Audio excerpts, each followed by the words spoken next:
Somaliya waa dal barwaaqo ah waxaan Ilaahay ku manaystay bad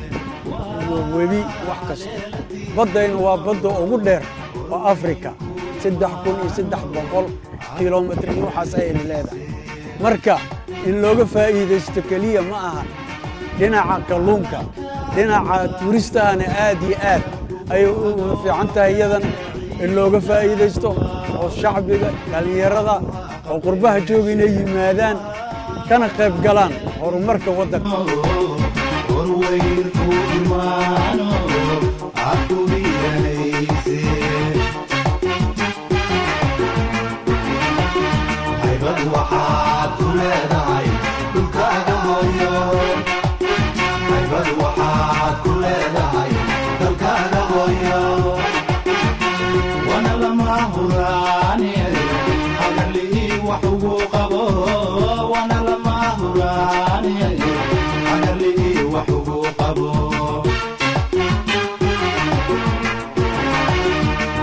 waxaad ku leedahay